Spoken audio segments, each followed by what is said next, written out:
pedal, que é a descarga. Utilizou, pisou ali no pedal, a descarga vai para a caixa, não vai para o trilho, tá? Vai para a caixa, né?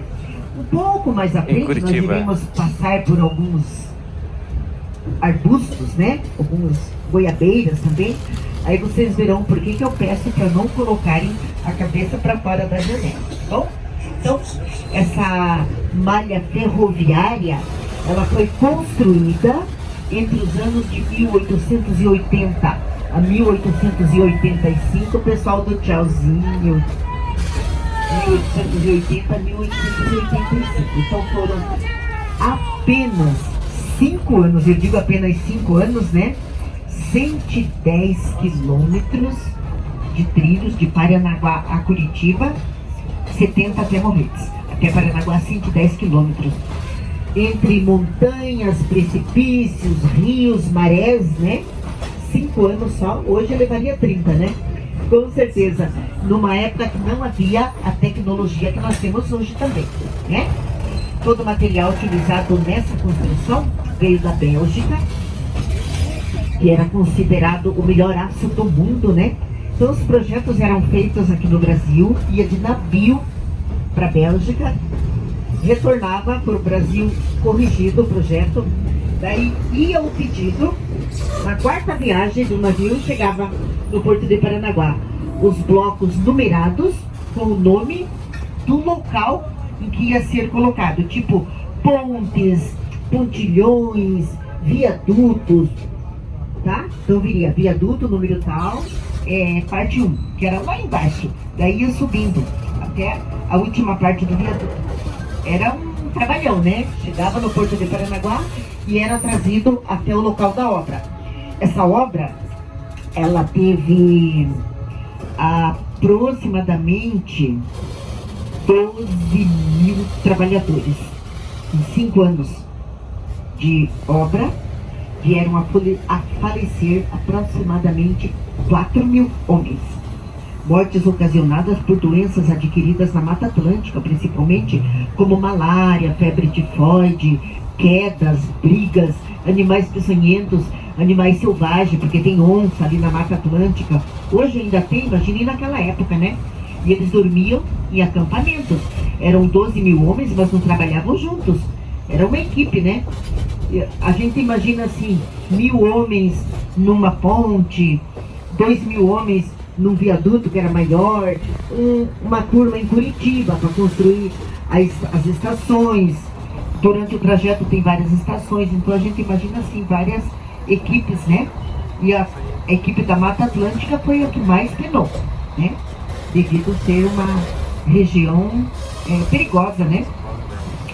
Esses trabalhadores foram imigrantes que abandonaram a lavoura, porque os imigrantes vieram ao Paraná a convite de Dom Pedro II para trabalharem na lavoura, desbravar terras, né? Eles recebiam ferramentas, sementes e terras para desbravar.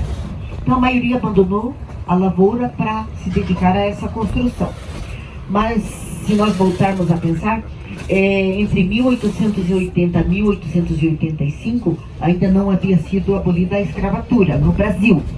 Os engenheiros que projetaram essa estrada eram descendentes de africanos, os irmãos André e Antônio Rebouças. Eles eram escravos, filhos de escravo alforriado, casado com filha de senhor de engenho, tá? O Antônio Rebouças, que era pai do Antônio Rebouças Filhos e do André Rebouças, os 2 engenheiros que projetaram essa estrada. Então, a exigência que os irmãos Rebouças fizeram a Dom Pedro II é que não tivesse mão de obra escrava, tá? Mas eles iam precisar da mão de obra dos africanos, né? Eles tinham a fama de serem fortes. Então a gente imagina também a retirada desses produtos do navio até o local da obra, iam precisar de força, braçal. Dom Pedro II pediu aos engenheiros que selecionassem todos os homens que eles fossem precisar para o trabalho, e o próprio Dom Pedro II assinou carta de alforria. para todos os descendentes de africano, para todos os escravos que foram aporreados para trabalhar nessa obra, tá? Os irmãos Rebouças, eles foram um dos últimos engenheiros a fazer esse projeto, porque primeiro vieram engenheiros da Alemanha, da Inglaterra e da França, tentaram o traçado. Eles faziam o traçado até chegar no vale. Quando chegava naquele vale, era uma distância muito grande de uma serra para outra. A Serra da Farinha Seca para a Serra do Marumbi. Então eles achavam impossível essa construção. Os irmãos Rebouças eram da Bahia, do Recôncavo Baiano. E a corte era no Rio de Janeiro. Eles vieram até o Rio de Janeiro, conversaram com Dom Pedro. Dom Pedro autorizou que eles viessem fazer o projeto. E eles projetaram uma ponte com 110 metros de comprimento, unindo uma montanha a outra, considerada a maior obra de arte dessa construção. Dom Pedro II assinou o projeto e em 1880 começou a construção e em 1880 subiu o trem inaugural, saindo de Paranaguá, que a obra começou de Paranaguá a Curitiba. Por isso a estrada de ferro chama-se Estrada de Ferro Paranaguá-Curitiba, né? Começou em Paranaguá, terminou em Curitiba. Alguém aqui conheceu o Shopping Estação? Já, né? Então o shopping chama-se Estação porque ali que foi inaugurada em 1880 a estação ferroviária, né? Até 1996, mais de 100 anos. Ali foi sim, desde 1885 até 1996 funcionou. Todos os engenheiros trabalhavam ali ainda, tá? Escritório da rede, todos funcionavam ali.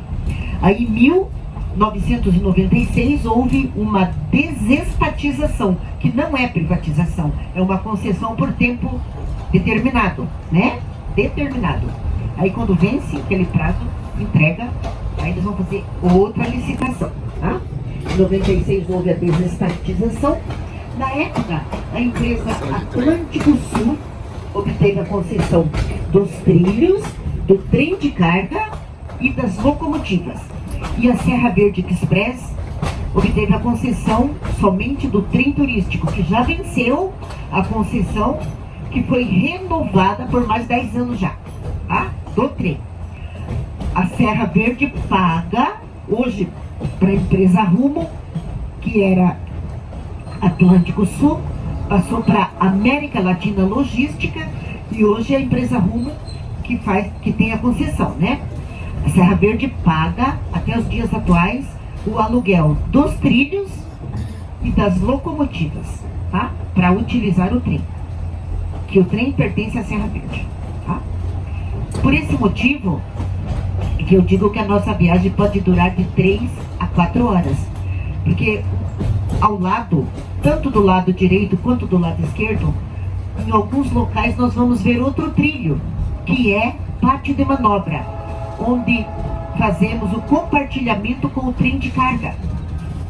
É tudo monitorado por satélite, onde os maquinistas são avisados onde está chegando o próximo trem. Aí nós paramos para aguardar a passagem do trem de carga, ou o trem de carga para aguardar a nossa passagem, tá bom?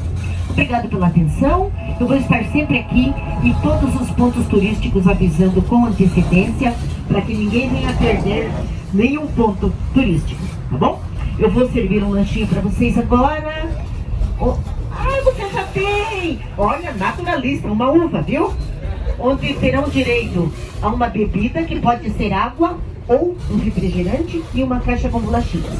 Não servimos um lanche reforçado, porque a gastronomia morretense é muito boa. Aí vocês não podem, nós não podemos estar, né? Temos que estar com bastante fome quando chegar lá para aproveitar a gastronomia, tá bom? Do lado direito, o Jardim Botânico de Curitiba. Estamos passando agora. Valeu, dona Cleide.